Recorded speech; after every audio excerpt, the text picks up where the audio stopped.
The Tragedy of Cinema podcast is intended as a family-friendly program that by extension strives to be inclusive to all people regardless of their ethnicity, gender, creed, or any other identifying factors in this incredibly diverse world of ours.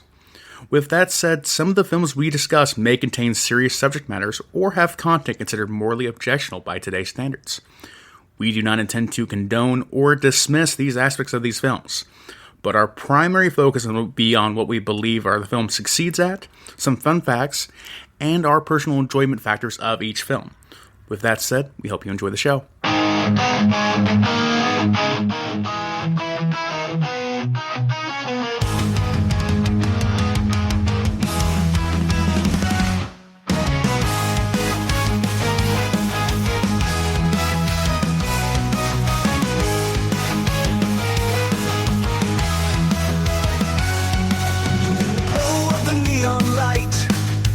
Jimbo and Kyle take flight.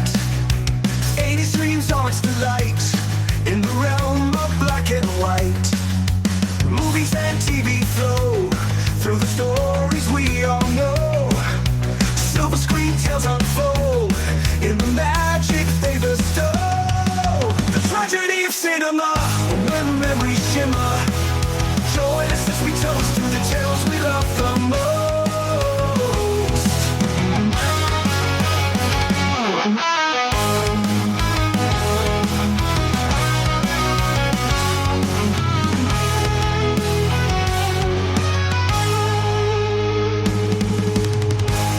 Tragedy of cinema, where memories shimmer. Join us as we toast to the tales we love the most. At the end of a century, ravaged by violence, a society of perfect order will arise.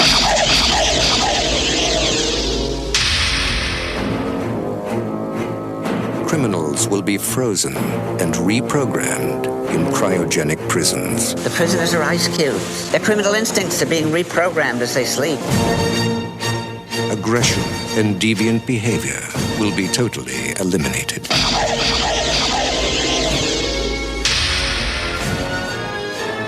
He's a criminal the likes of which you have never seen. In a bad time, he was the worst. I'm gonna love running this place. But in the year 2032, This morning, Simon Phoenix escaped from this cryo facility. We are, quite frankly, not equipped to deal with the situation.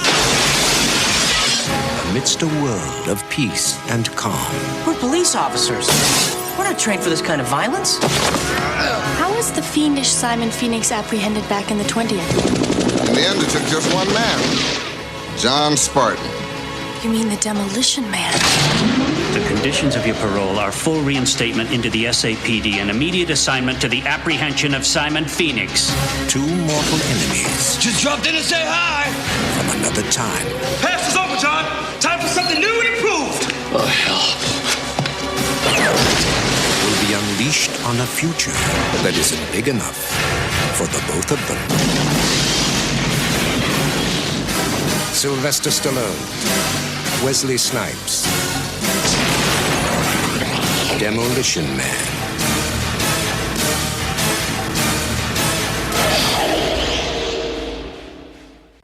All right, guys, welcome back to the Tragedy of Cinema podcast. I'm your host, Jimbo. And I'm your co-host, Kyle. Kyle, today we are doing a movie I picked out and I have not seen for probably close to 30 years, and that is Demolition Man. Demolition Man. Demolition Good old Man. Wesley Snipes and Sylvester Stallone. Sly Stallone. So, Kyle, for me, this is my favorite Wesley Snipes movie. Oh, wow. I think he is over the top in it. He's hilarious. he is outrageous. I'll give him that. What would be your favorite Wesley Snipes movie? And you can't say Blade. I literally just rewatched it 2 weeks ago, Jimbo. Oh, you're terrible.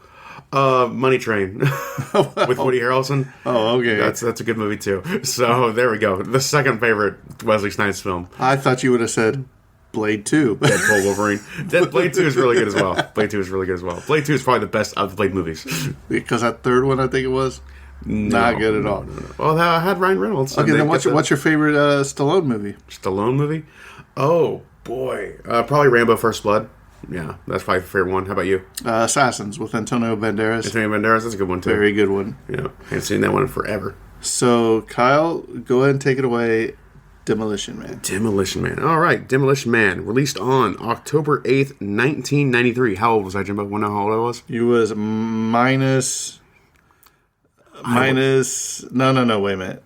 Let's see. You just had a birthday. You're 30. You was minus 1. I was 6 days old. I was close. I was 6 days old when this movie came out. Let's see. 90. I was a sophomore in high school, I do believe. That's how crazy this is. I was a newborn.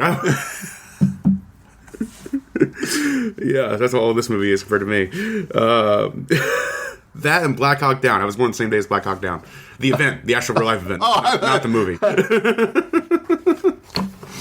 Wow. Anyways, two tragedies on the same day, huh? Exactly. Which one's worse? Who could tell? Who couldn't tell?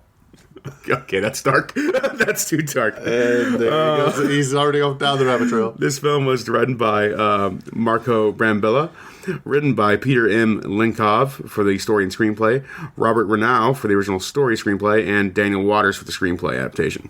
Produced by Howard G's Kazjan and Michael Livy and Joel Silver. Composed by Elliot Goldenthal. Cinematographer Alex Thompson. Editor Stuart Baird.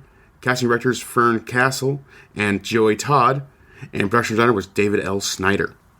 Budget for the film was $57 million in 1993, making it one of the most expensive movies made in that year. Adjusted for inflation, that'd be about $124.4 million today. So, still, films out today are outrageously expensive compared to what they were, 30 years ago, 31 years ago. Opening weekend, though, it brought in only $14.2 million. Just for inflation, that'd be about $31.1 million, so a rough opening weekend. And then gross worldwide, it made $58.1 million. And just for inflation, that'd be about $126.7 million today. So the film just barely broke even for the most part. Probably makes money at this point today, but factor in marketing materials and other kind of co-promotional deals, the film probably ended up losing money for its theatrical release. Only 30 years later did it probably make money back on the end. Well, so. I was also wondering, I remember that Taco Bell had a special demolition meal that you could get. Oh yeah, for sure. Yeah. But is it a thing where Taco Bell pays for that? Advertising in the movie and all that, or is it where the movie pays Taco Bell for the use of their? No. It was definitely in that situation. It was done by I believe the Yum Corporation because internationally it was Pizza Hut. Internationally, it's Pizza Hut. We'll have trivia later. But yeah, for the Yum Corporation paid for the marketing deal inside Demolition Man, so they would have paid for that. How much they paid, I don't know if that's ever been disclosed, but presumably they paid a certain amount to get that in the film itself. So yeah, they would have offset the budget by a little bit, so they can make more money back on the back end for it. So that'd be good for them. But it seems like overall this film, there's no way it didn't lose somebody at the end of the day, because when you factor in marketing was probably the cost of the film, if not more, to market this film. So they probably ended up losing money on this film a little bit, at least short term, and then long term. Hopefully, it made its money back by then by VHS, DVD, Blu-ray, and now whatever 4K UHD remaster it'll have in either already or in 5 years. So good for them on that. Story of the film. We have a plot summary here written by Rob Hartill. Frozen in 1996, Simon Phoenix, a convicted crime lord, is revived by a parole hearing while in the 21st century. Revived into a society free from crime, Phoenix resumes his murderous rampage and no one can stop him. John Spartan, the police officer who captured Phoenix in 1996, has also been cryogenically frozen, this time for a crime he did not commit. In 2032, the former cities of Los Angeles, San Diego, and Santa Barbara have merged into a peaceful utopian San Angeles. Unable to stop him with a non-violent solutions, the police release Spartan to help recapture Phoenix. Now, 36 years, Spartan has to adapt himself to a future society where he has no knowledge about it. Bum, bum, bum. Will John Spartan capture Simon Phoenix? Only time will tell. He'll stop at nothing. He's the Demolition Man. This film's dumb. I love it. Let's see. You already did the plot summary, budget for the film. Let's go on to some of the awards for the film. We have the 1994 ASCAP Film and Television Music Awards, where it was a top 10 film for that for 1994. It was also nominated for a Saturn Award for Best Science Fiction Film, Best Costumes, and Best Special Effects. And then for the 1994 MTV Movie and TV Awards, it was nominated for Best Villain to Wesley Snipes. Then for the 1994 Razzie Awards, it was nominated for Worst Supporting Actress to Sandra Bullock. Man, that's mean. She was a little... She's not bad. But this was before Speed, so she wasn't really a nobody. You know, she wasn't a somebody yet. But there is a lot of people in this movie, a lot of people you recognize, but you don't really know where they're from. Mm. And then there's some people you recognize, and you're like, I can't believe they were in this movie in this small part. We'll get some of those in the cast list for sure. And then for the 1993 Awards Circuit Community Awards, we have the nomination for Best Special Effects, which I think was deserved because this film has some really impressive special effects. And also some good camera filters like that too. I love when Wesley Snipes has the when Simon Phoenix has the eye and the fork basically like that. I love that little shot he has in the film. And then for the 1993 Motion Picture Sound Editor Awards, we have a nomination for Best Sound Editing in a Feature Film, which is also totally awesome because once again, every fight scene with Simon Phoenix where they have like the DJ record scratch every time he kicks somebody, it's so goofy but so amazing, and it fits Simon Phoenix so well. He's basically the Joker in this film, and I love him for it. Seriously, basically he's Batman's Joker, but fighting a meathead. I root for him in the film. It's sad when he dies. Spoilers. Moving on here, we're going to go to the cast of the film. We have Sylvester Stallone playing Detective John Spartan. Sylvester Stallone also easily recognizable for many action films. Basically, you know, like him and Arnold Schwarzenegger being like the two great 80s action movie stars of their era. As in Stop and My Mom Will Shoot, or My Mom Will Shoot. Stop and My Mom Will Shoot. Everyone knows that movie. But such films as Assassins, on the Rocky movie series that went all the way to Rocky 1, 2, 3, 4, and 5, Rocky Balboa, Creed 2, probably a Creed 3, or an Ivan Drago movie. I don't know what they're doing now. And then, of course, Rambo First Blood, and then once again, that's also Rambo 1, 2, 3, 4, I think Rambo Last Blood. Or no, there was just Rambo, and then there's Rambo Last Blood, which is the sixth one he did. 4 Expendables movies. Movie does a lot of sequels. So far. Yeah, who knows if they'll do a fifth. Oh my gosh, if they do a fifth, that'd be so sad. And Judge Dredd 1995. I am the law. Classic film. And then next up we have Wesley Snipes playing Simon Phoenix. Wesley Snipes also easily most recognizable for his role as Blade in the titular film Blade, in Blade 2 and Blade Trinity, and most recently in Deadpool and Wolverine. Not really a spoiler. Did you see Marvel just canceled the 2025 Blade movie? No, delayed indefinitely is the official term. But yeah, basically it'll never happen. Okay, it's not happening in 2025. It's not happening in 2025, that's for sure. Yeah. Well, do you think that's because of Ryan Reynolds saying he's pushing for a Wesley Snipes Blade movie again, and they're not going to reboot it like they were talking about, maybe? No, I think it's more like Kevin Feige doesn't know how to do a World of Vampires in the Marvel Universe right now, and so they're struggling to fit it into their cinematic universe, and that's been the struggle they have going for right now, because it has to be interconnected with everything, and so they can't just do a one-off film where it's just Blade. They could. They could. It should be incredibly simple, but for some reason they're just having production problems entirely with it, and it's really embarrassing on Disney's part. I said Sony there for a second. Disney's part. You hear that, Disney? I think you need to hire Kyle and I to do a Blade zombie movie. You have him fight zombies and World War Z. Just have him kill everything. It's great. It's like, yeah. And also it is a problem though, because like, yeah, Blade 1 and 2 are just that good that it's hard to do a follow-up to that film. So to be fair, there are a lot of high expectations of that film, because Michelle Ali is a great actor. The Blade 1 and 2 were so amazing when they first came out too. And then you also have to fit into a cinematic universe.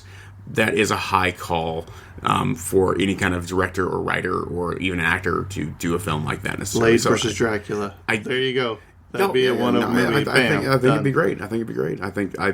I think there's a lot of things you could do with the Blade movie in 2025. A Blade and Underworld crossover? What? Yeah, it'd be amazing. Yeah, man. I'm going to rewatch the Underworld movies pretty soon, actually. I just decided that a week ago. That's just pretty cool. But yeah, Wesley Snipes, a great actor, incredibly underrated. He had a brief stint where he was away from acting for some reasons. But now he's back. Next up, we have Sandra Bullock playing Lieutenant Lena Huxley. Sandra Bullock was also in such films such as The Proposal in 2009, The Lost City in 2022, and Miss Congeniality in the year 2000. And how are you going to leave off Speed, Kyle? I was going to bring up Speed. That's like what she's known for. Exactly. And I was also going to bring up The Blind Side in 2009. Well, let's not get crazy. That movie was big. It wasn't our kind of big, but it was big. It was a good... I heard it was good. I don't even know if I finished it. You don't even know if you finished it? Yeah. Well, because there was a whole thing coming out about the controversy about the real live people. But that was like a decade later, though. Right. Now, that film, if there was a film that ever aged poorly, it's The Blind Side at this point. But... Yes. It was still a big film when it came out. That was Sandra Bullock making her, her Oscar run when she was trying to go for it. I don't think she actually won an Oscar for that film, but she was definitely trying to make that play. No, but she won a Razzie. She won a Razzie. She has won a Razzie. Well, no, she was nominated for a Razzie. Oh, well, she deserves it. She didn't even win the Razzie. She wasn't even bad enough to win. Poor Sandra Bullock. We're just bashing on her now. So I like Sandra Bullock. She's cool. Okay, moving on. She's like what Buckwheat would say. She's Ote. She's Ote. Watch her be like a remarkably nice person. Just like an incredibly cool I heard she's a fabulous person. She's just incredibly nice. But you gotta have a little fun on the podcast every once in a while. I can't make fun of you the entire time, Kyle. Exactly. Sometimes I have to pull... So I got another nice person. Well, let's not go crazy. Oh, God. But you're terrible. Next up, we have Nigel Hawthorne playing Dr. Raymond Cochier. Nigel Hawthorne was also such films such as The Madness of King George in 1994 and The Winslow Boy in 1999. The Winslow Boy. The Winslow Boy. Was that Family Matters? Was he the Winslow Boy? Who knows? I don't Carlton's know. brother. Never heard of that film.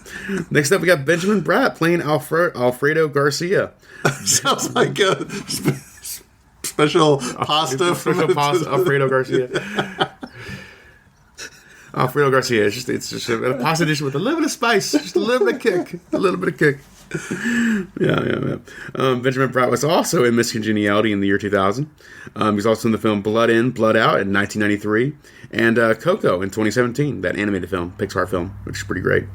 Next up, we have Bob Gunton playing the role of Chief George Earl. Bob Gunton was most recognizable for his role in Shawshank Redemption, where he did, I believe he played the warden in that film. And he was also in The Lincoln Lawyer in 2011. Then next up we have Glenn Shaddix playing Associate Bob, the assistant to Dr. Raymond. Glenn Shaddix was also in the film Beetlejuice in 1988, and he was also in The Nightmare Before Christmas in 1993. Then next up we have Dennis Leary playing the character Edgar Friendly. Dennis Leary also probably wasn't known, but words are cool. Best known for his role in Rescue Me, the television series from 2004 to 2011, and the film Ice Age, where he played the saber-toothed cat. He played the saber-toothed cat in that film from 2002, and also a bunch of sequels that I think came out all the way in like 2016 or even later. I think he was even in the Bug's Life. Bugs Life movie, where he played. I think you're right. I didn't write that one down, but I believe you're right. He was also in the Ref in 1994. I remember that film as well, where he ties up two people and they solve their marital dispute, even though he's a kidnapper, basically. So that's pretty good. Then next up, we have Pat Skipper playing the helicopter pilot. Pat Skipper also appeared in the episode of The X-Files, and then we have Steve Kahn playing the role of Captain Healy. Steve Kahn was also in Lethal Weapon 2 in 1989. And then basically goes off to a little bit of... Kyle did not even know that this person was in it. Didn't even realize this, but apparently the one and only Jack Black from School of Rock fame in 2003 was also in this film in 1993 playing one of the Wasteland Scrappers. I don't remember. I wasn't really paying attention to you. No. But did you say Rob Schneider? Rob Schneider? Oh, I didn't see Rob Schneider on here. Is he also in here? Yeah, he was the... he might have been the one that got cut off. Oh, it was it's one of the little. Oh, that's right. He was in the police department. Yeah. He was the dispatcher. Yeah. That's right. He was the 911 dispatcher. Yeah. I forgot. Yeah. Rob Schneider was in here. And of course, he was in The Animal and a bunch of other cool films. And The Animal, Deuce Bigelow, Male Gigolo, 51st Dates, where he was the pirate. He was the pirate in 51st Days. Yeah, the blind pirate. Yeah. who just loves sharks. Sharks are your friends. No, they're not. No, they're not. He's got like a peg leg and missing an arm. Yeah. Also, some of the cool co-stars too. Jesse Ventura played one of the cryocons, part of Wesley Snipes' crew too. You also remember him from the movie Predator in 1987, and also being a wrestler and legendary commentator. He was also a senator as well. Minnesota governor. That's right. Minnesota governor. And he also does what is those Fact or Fiction or whatever the TV show or whatever it was. Too. Yeah. Conspiracy Files or something. Yeah. So pretty cool cast list right there. Kind of just a lot of cool small roles there. But that's where we're going to wrap up the cast list right there. And then I believe I didn't cover the technical details, so I'll wrap that real quick. This film has a runtime of 115 minutes. Sound mix was Dolby Surround Sound or Dolby Digital. This is a color film. Aspect ratio is 2.39 by 1. The camera used was a Panaflex camera and lenses by Panavision.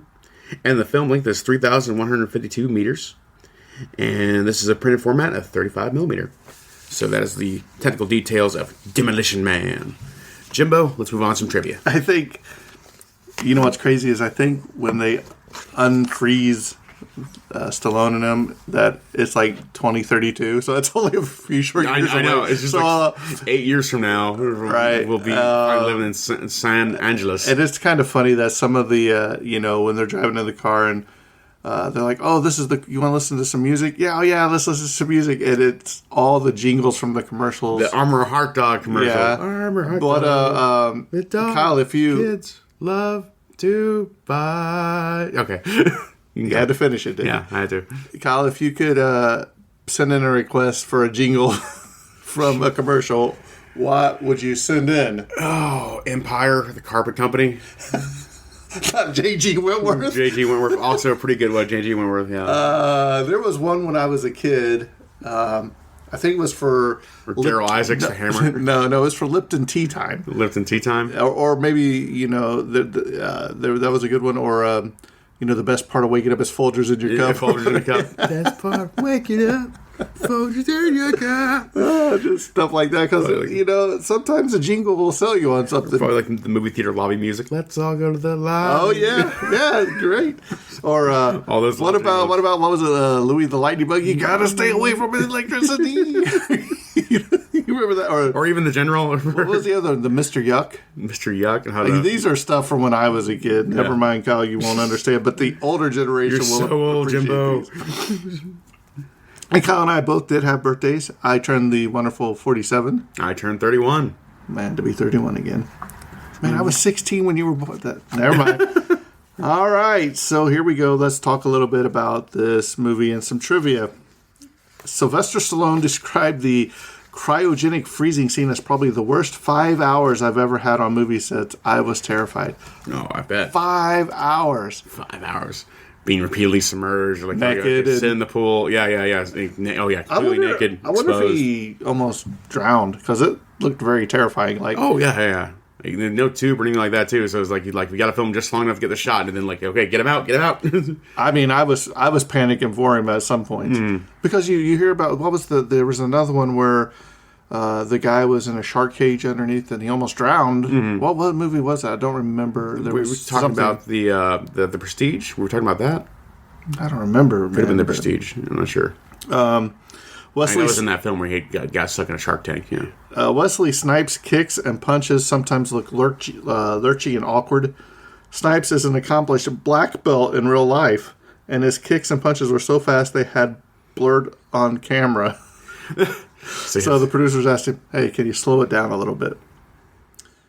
Wesley Snipes hated his blonde dye job and shaved his head as soon as filming was complete. After this movie's release, professional NBA basketball player... That guy. Kyle has no idea. Dennis Rodman. Dennis Rodman did it. Began dyeing his hair different colors, a look that was inspired by Simon Phoenix. Dennis Rodman used to do some crazy stuff. That's really cool. I had no idea. Well, I knew Dennis Rodman had that. No, I know who Dennis Rodman is. I knew he had that hair, but I didn't know it was because of Simon Phoenix. You just know Dennis Rodman because he was part of the NWO, right? No, because wasn't he the guy who was friends with Kim Jong-un? Yeah, he went over there as the American ambassador. The American ambassador, Kim Jong-il. Crazy. Sylvester Stallone wanted Simon Phoenix to be played by who, Kyle? Do you know? I have no idea, Jimbo. Jackie Chan.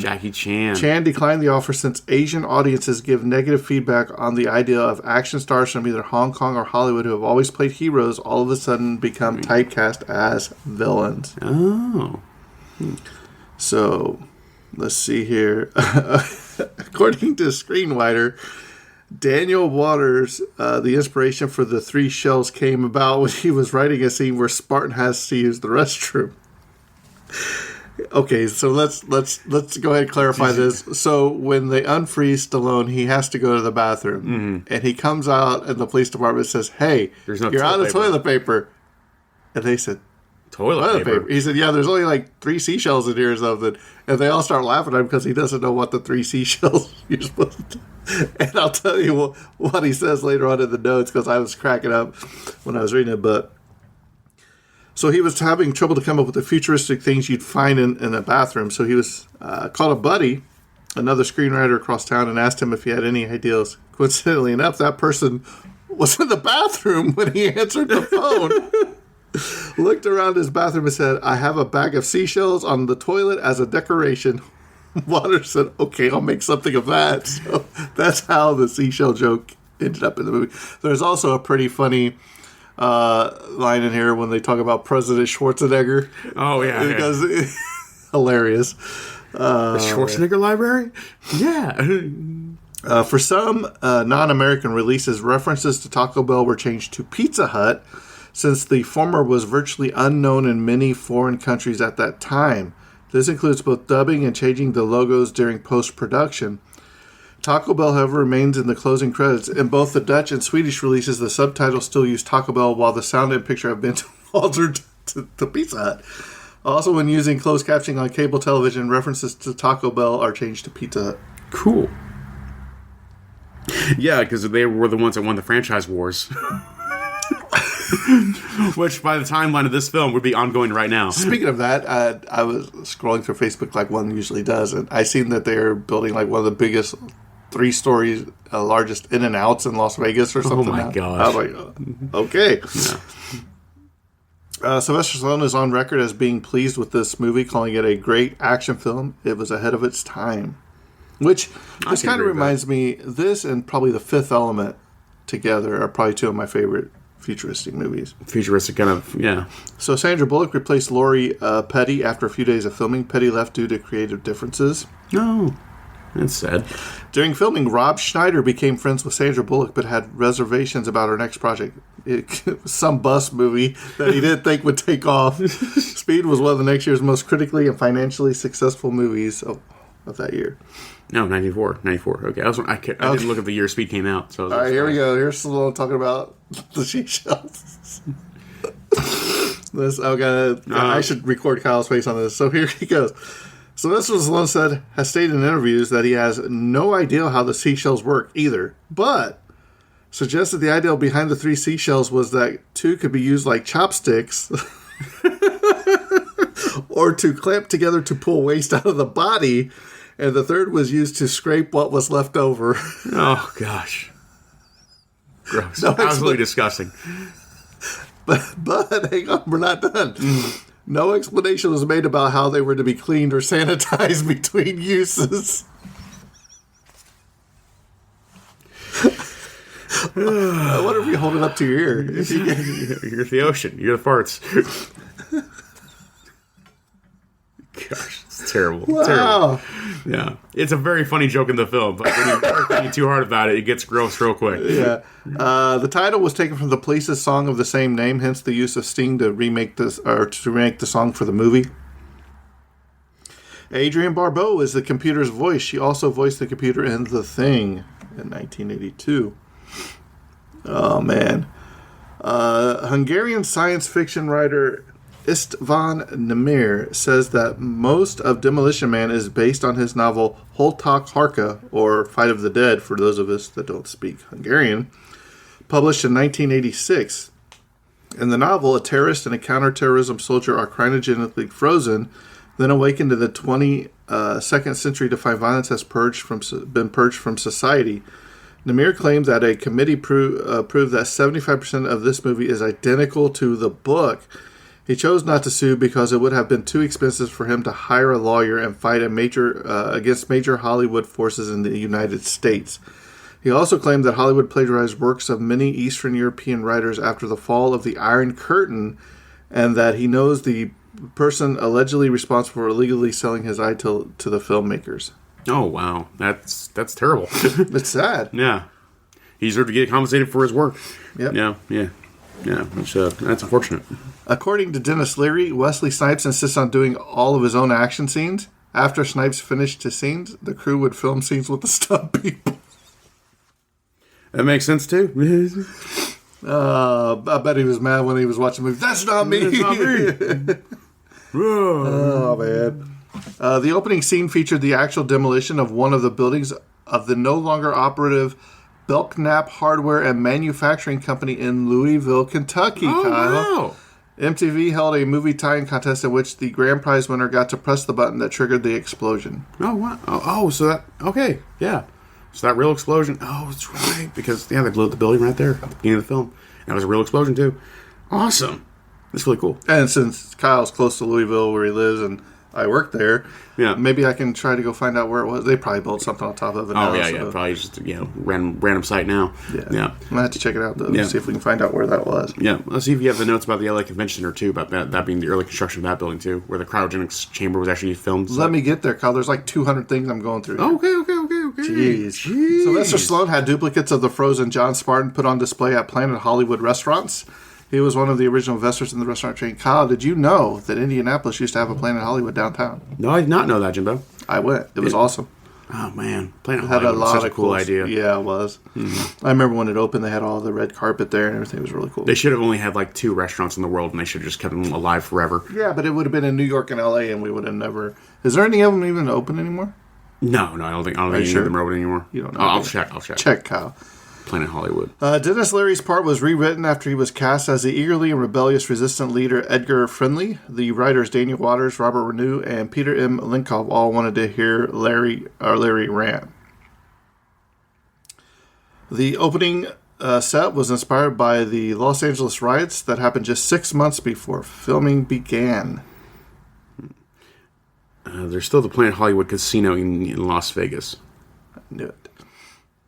Sandra Bullock's character, Leanna Huxley, is asked, "Where did you learn to kick like that?" Her reply was, "From watching Jackie Chan movies."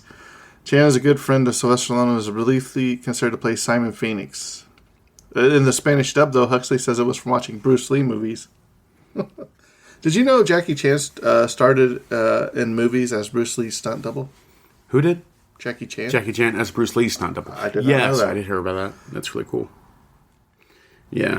Sandra Bullock talked about working with Sylvester Stallone in an interview with Rolling Stone. "We'd knock heads, but at some point, I became like his younger sister." Somebody's kissing her? No, never mind. He'd bang on the trailer with his golf clubs in the middle of the night. Come out and play. He'd want to swat golf balls in the middle of the night. Sir Nigel Hawthorne allegedly didn't get along with either Stallone or Snipes. The action figure of the Demolition Man in full armor is actually a repainted He-Man action figure. That's funny. San Angeles was going to be the name of the city in Blade Runner in 1982. Oh, that makes sense too. Yeah. A future where they all unified. In Kuwait, the renamed Arabic title was actually Rambo the Destroyer. Rambo the Destroyer. Since both Conan the Destroyer and Rambo First Blood Part 2 were action-packed blockbusters from Hollywood since the mid-1980s, the distributor thought associating Stallone to Rambo in the title would sell more tickets due to the popularity of both films in the United Arab Emirates nation, despite the movie having nothing to do with the Rambo and Conan franchises. It's probably a good idea, actually.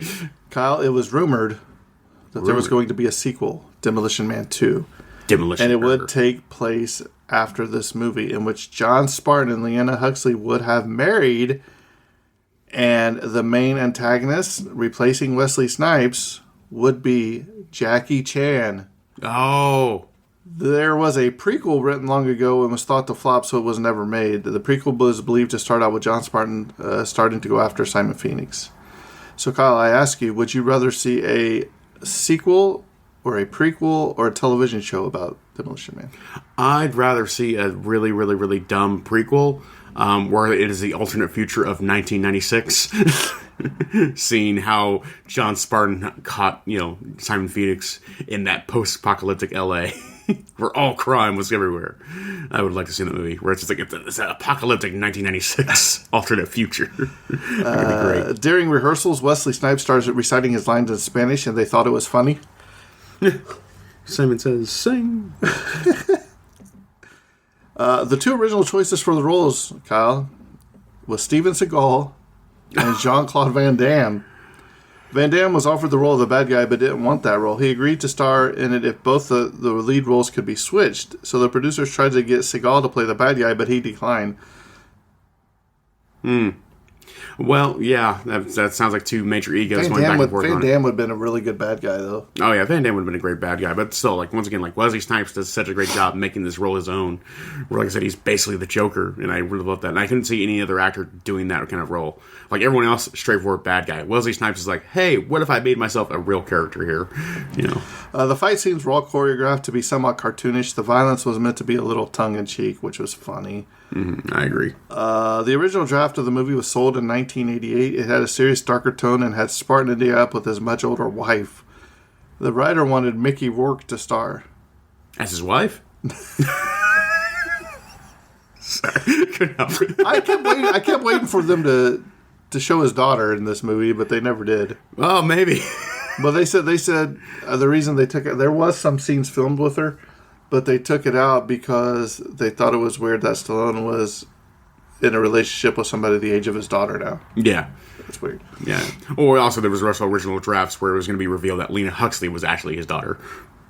Yeah. We'll have to get that trivia later. Though the movie was released in 1993, Simon Phoenix and John Spartan were supposed to have been imprisoned in the cryo prison in 1996. When Phoenix releases the other cryo prisoners, he makes a reference to serial killer Jeffrey Dahmer. Dahmer was killed in prison on November 28, 1994, after the film's release, but before the cryo prison would have been built. Kyle, what's your body count for this movie? Body count. Oh. There's 20 right off the top with the bus full of people. And then not that many more, actually, I bet. My guess is maybe 40 or less. 72. 72. That's wow. Okay. Well, I wonder if all those people that died in the cryo chamber too at the prison. They might count it as well. Because remember it was destroyed. Yeah. Okay. GM had only one of the ultralight cars, so Warner Brothers hired a crew to build 11 more. I think they said it cost $11 million to do that. Just to build the cars? So a fifth of the budget right there? Oh my gosh. I think it's in here somewhere. I was reading through this last night. So no one knew that Wesley Snipes could speak Spanish. The scene in which Phoenix mocks the warden by repeating everything he says in Spanish was not scripted. Snipes decided to do it on the day of filming without telling anyone, so the hesitation and confusion reaction by the warden is genuine. That's cool. It's awesome. Wesley Snipes just, once again, being a character. Yeah. Simon Phoenix has two different colored eyes, a condition called heterochromia iridis. Iritis. Yep. Heterochromia iridis. He looks cool. Yeah, he does. Let's see here. GM loaned $69 million worth of concept cars to the movie. One is a replica of a GM's ultralight 100 miles per gallon concept car. 100 miles per gallon? 100 miles per gallon would be awesome. That would be fantastic. But just imagine filling that up once. Yeah. Well, if you have a 26, like my truck now has, I think, a 26 or 27 gallon. Tank. Yeah. So, So it adds up quick, I'm sure. Oh, yeah. Yeah. So let's see here. And Lena Huxley. Thank you. Lena Huxley. Just say that. Okay, that's what they say in the movie. And Miss Huxley's office, there is a Lethal Weapon 3 poster. Steve Kahan, who played Captain Healy in 1996 Los Angeles, played Captain Ed Murphy in the Lethal Weapon film franchise. Taco Bell was not intended to be featured as product placement. Not only did screenwriter Daniel Waters conceive the idea of the restaurant wars, he chose Taco Bell as the lone survivor of chain restaurants because he perceived them as the nadir of the fast food industry due to their tacky advertising and low-quality food. And can you imagine if they would have had the Taco Bell dog pop up in the Demolition Gear Yo quiero talk about it. Yo quiero talk about it. Waters' prophecy of lavish sit-down Taco Bells came true when the chain began test marketing similar upscale, fast, casual locations in 2014, which I don't understand because back when I was a kid, we had Taco Bells you could go in all the time and sit down, and it looked really cool. Oh, yeah. So... Yeah, mine had a But anyway, so I guess they're upscaling it even more now to 2002, expand the initiative in 2016 and 17 as a means of catering to millennials. Oh, the classiest people. Oh boy! If the ray gun that Phoenix finds in the museum was to work according to mil-spec, it would have 700 shots before needing to be recharged. The spec sheet reads 700 rounds, 800-yard range. So impressive. It costs $2 million. Oh, it only costs $2 million. Sorry, to make the 11 ultralights, but still, that's still a lot. It's still a lot of money for Spartan's apartment was inspired by contemporary Japanese architecture, which you can tell. Mm-hmm. Yeah, especially that kind of like recessed floor there at the very. The cars in the auto dealer showroom in 2032 are actually 1995 Oldsmobile Auroras. Cool. Oh man. Here's another. In the building demolition scene of Belknap Hardwire and Manufacturing Company in Louisville, Kentucky, the buildings that were demolished first were for the public to see Wesley Snipes and Sylvester Stallone in person in a symbolic way. The building used in the movie was only 3 stories tall, and that the demolition crew had to pour gasoline all over the building to set it on fire so that it would glow for a few seconds before they would implode the entire structure. It was filmed at night for better effects, and you can hear director Marco Brambilla cheering after the building has fallen. Yeah, that's great. It's really cool. It was originally planned for Wesley Snipes and Sylvester Stallone to meet face-to-face without a fight, but then it was decided much better if they just tried to kill each other. Immediately. It'd be great. Yeah. Wesley Snipes' shoulder pads are made out of tire treads and other car parts. Yeah, because they're scrappers. Oh, man. Let's see here. In an attempt to... Oh, this is the thing we were talking about, Pizza Hut and Taco Bell. In the attempt to entirely replace the Taco Bell name with Pizza Hut for several international releases, the editors missed a spot. At the start of the battle outside the restaurant, when everyone is flocking to the window, all window panes still show the logo for Taco Bell, also when they first arrive. And the Taco Bell sign is visible in the first shot of the van in the background where people are running on the door. The logo can be seen on the waiters' jackets as dinner is served as well. Mm-hmm.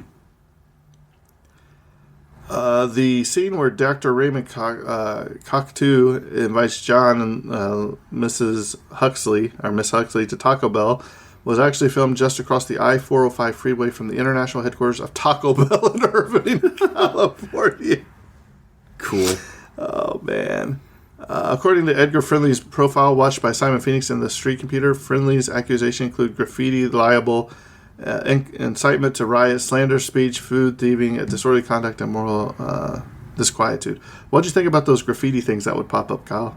Oh, like the little the shock banishers that eliminate the graffiti. Yeah. I thought it was a cool little way to get rid of that guard there for the attack. But besides that, it was kind of a needless little scene. Yeah, I thought it was pretty cool. It was pretty cool to see, though. Yeah. The Taco Bell scene was filmed at the inner courtyard of the Hughes Aircraft Facility in El Segundo, California. The courtyard was converted over a period of weeks while the filming only took place at night. Mm. The crew shot outdoor scenes in business complex to make the future seem bland. Yeah, it did. The cinematography is really good in this, too, I think. Mm-hmm. I agree. One car is a 1989 Cadillac Solitaire concept car. Instead of rear view mirrors, it has video cameras, which those are pretty much standard now. Yeah, a lot of cars have those now. Let's see here. The sex simulator. Okay, so we'll have to explain this. So there's a scene where Stallone and Huxley, yes, come back to her apartment, and she's like, well, thanks for the wonderful day and the excitement, the adventure, or whatever. She's like, would you like to have sex with me? He's like, what? Like right here? She's like, yeah. He's like, okay. So you got to remember any type of bodily fluid, including kissing, touching, because they go to give handshakes and they stick their palms up and do a little wax on thing. Yeah. So she goes, okay, I'll be right back. And she goes back into, I guess, her bedroom, changes clothes, and she comes out like a robe. And she comes out with this box. And she sits down and she takes out this two kind of helmets. like a, what would you call it? Like Space helmet. Kind of like, yeah, I guess, like brain electrode things. Looks like a dentist tool. As one does during sex, Kyle. The dentist tool. That's how it works, right? Yeah. But you put them on the head, and the other one sits across. And she said, "Okay, I'll be with you just a moment." And she's like, "Just close your eyes and relax." And he's like, "What?" And then he closes his eyes, and he's like, "Okay." So, and then it's just like, I guess their thoughts are connected through this thing or whatever, and it stimulates the feeling of sex or whatever. But the box was designed to look elegant, something like you would store in a jewelry box. But that's kind of a weird scene. It was a very weird scene. Yeah. Let's see here. The building used for exterior shots of the SAPD building was the California headquarters of GTE in Thousand Oaks. Fans have paid over $1,000 for a San Angeles Police Department uniform worn in the movie. $1,000 for San Angeles. That's pretty cool. Kyle would. No, not that much. Maybe it was a painting. Yeah. Some scenes were shot on the Imperial Highway in El Segundo. It hadn't yet opened to the public. The same then closed highway was used in Speed, which also stars Sandra Bullock. The door intercoms in Spartan's apartment complex are from the German company Sidel and were one of the most used intercoms in the 80s. It's also in the future that cursing has been outlawed, and every time you say something, it spits out. Which is funny because when Stallone comes out and asks for the toilet paper, and it says Shells, he's like, "I'll be right back," and he goes over to the little thing and he just starts cussing out, and like 6 sheets pop out, and he's like, "I'll be back." He's going back to the bathroom. Yeah. Oh man, funny. The wings on the black beret that John Spartan wears are actually U.S. Army aviator wings. Director Marco Brambilla used the movie Brainstorm, I think that's that movie starring Christopher Walken, if you remember, about the virtual reality, as a reference for the virtual sex montage. So I can see that. It makes sense. Yep.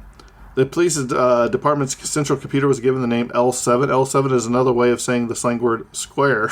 This is presumably an inside joke on the society that the movie takes place. Glenn Shaddix uses the phrases "greetings and salutations." This was Christian Slater's catchphrase in Heathers in 1988. Shaddix co-starred in that movie, and it was written by Daniel Waters, who also co-wrote this movie. The music used in the trailer is the cue "Vampire Hunters" by Wojciech Killer. It was originally written for Bram Stoker's Dracula in 1992. In 2017, Sylvester Stallone's Loan Out company filed a lawsuit against Warner Brothers over the disbursement of profits from this movie. Oh, jeez. So, yeah, certainly some bad blood there, I guess. Yeah. Maybe there's some creative accounting where it's like, "Oh, no, you don't get to pay out because we never made any money." And it's like, no, you guys made money. Who are you kidding? Same thing happened with Peter Jackson in Lord of the Rings, if I remember correctly.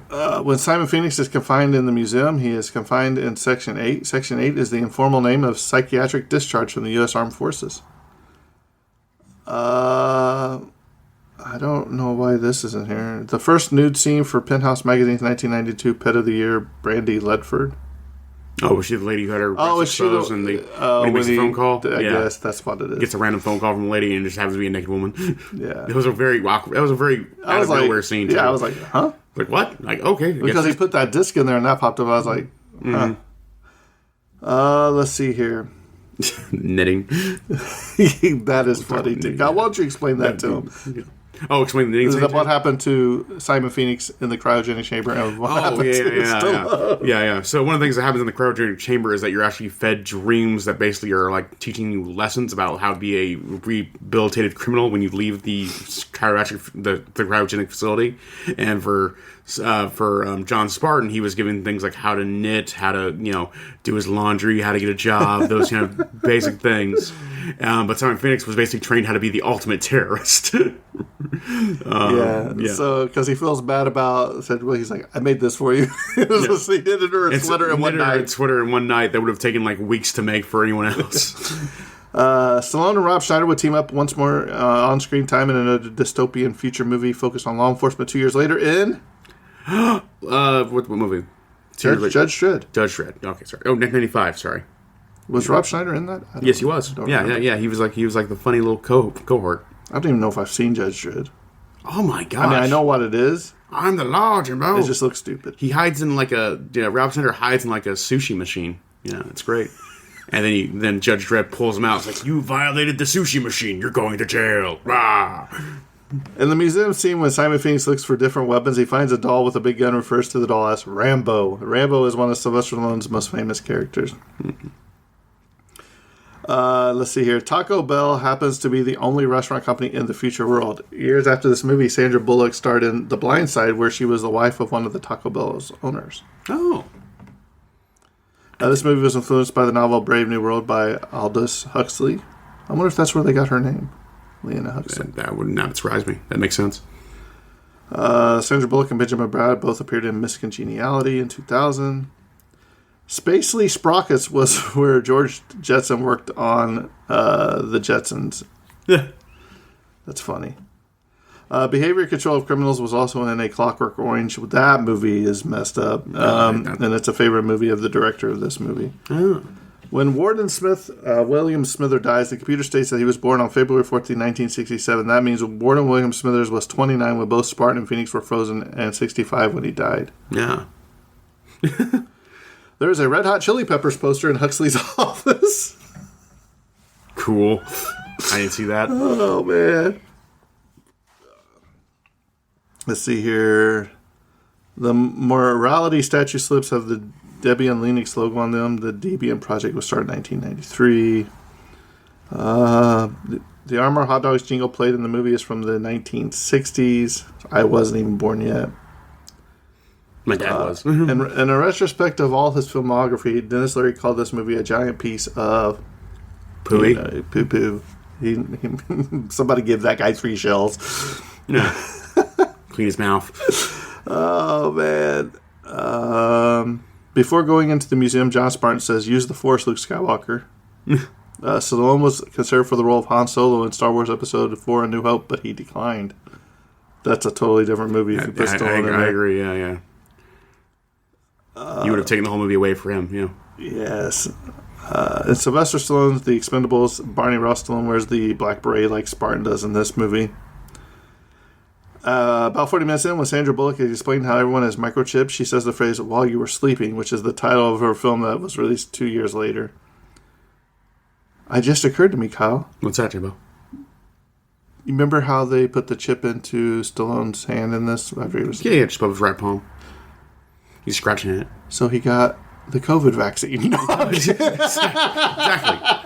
The must approve. Sure. I'm kidding. Sometimes you got to throw a little on your brain. You get chipped. Like a dog. Oh, man. This was featured on episode 60 of the comedy podcast, How Did This Get Made? With special guest Wyatt Cenac. This one is way too long to even read, so I'm just going to skip that one. Kyle would be asleep if I did that. Mm-hmm. Already am. DC published a 4-issue comic book adaptation written by Gary Cohen and drawn by Rod Wickham. So, that sounds really cool. Kyle, we'll wrap this up now. What did you think of Demolition Man? And how many seashells are you giving it out of 10? Jimbo, I'm giving this movie 7 out of 10 seashells. This movie is excellent. Wesley Snipes and John Spartan are a joy. I like the fact that, I love the names of the characters too. Like Wesley, like being Simon Phoenix, he rose from the ashes. He's back again. He's fighting. And then John Spartan, the ultimate warrior. Blah blah blah blah.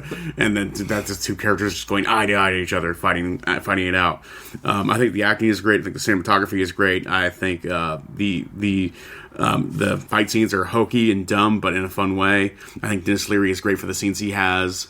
Same thing. Glenn Shaddix does a great job as well, just being like a weird assistant, but also really funny. This movie is funny. It has a lot of great action. There's a lot of great scenes in this whole movie. This movie is excellent to watch.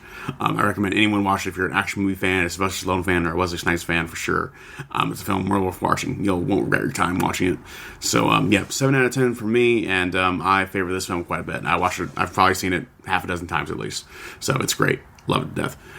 Jimbo, what do you feel about it? How many seashells have you given it? Well, Kyle, I told you this is my favorite Wesley Snipes movie. Is this an Academy Award winner? No, not by any means. No. Is this a fun comedy, adventure, futuristic? Absolutely. Hilarious. All the little jabs that they play throughout the movie. Schwarzenegger, Jackie Chan, I mean, the Rambo, it just goes on and on and on. And if you pay attention, you see something new every time you watch it that you're like, especially like in her apartment, you see different movie posters or you see different props and stuff from different stuff from basically like a jukebox and stuff like that. For me, I'll probably be right there with you. Probably 6.5, maybe a 7 out of 10. It's a fun watch. It's something that you can just watch on and just enjoy all the time.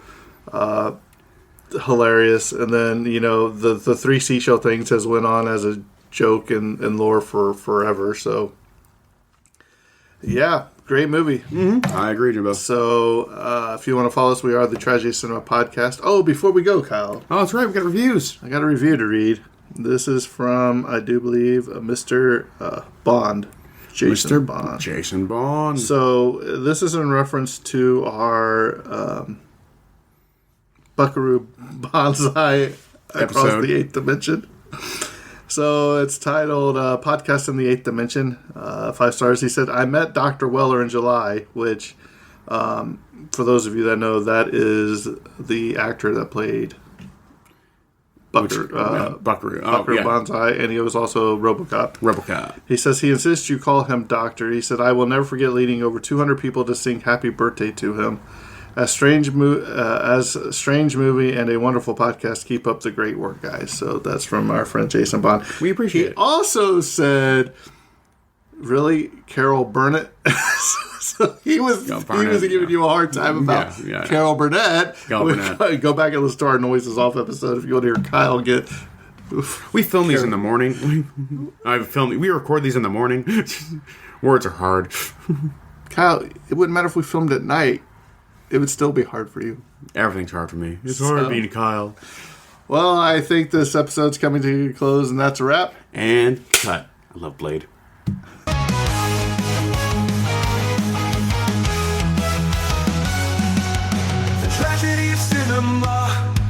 Where memories shimmer, join us as we toast to the tales we love the most. The tragedy of cinema. Where memories shimmer, join us as we toast to the tales we love the most. Those we love the most.